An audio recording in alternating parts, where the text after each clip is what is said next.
So we're getting ready to take these trucks all the way down to Key West. We're gonna be rolling across 7 Mile Bridge, the longest bridge in the US. And that straightaway is where I'm gonna win this race. Let's roll.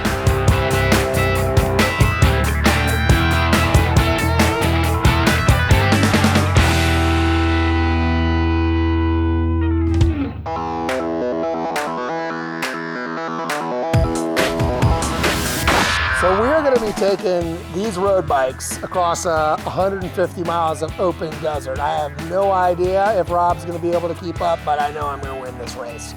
Let's get ready to fly.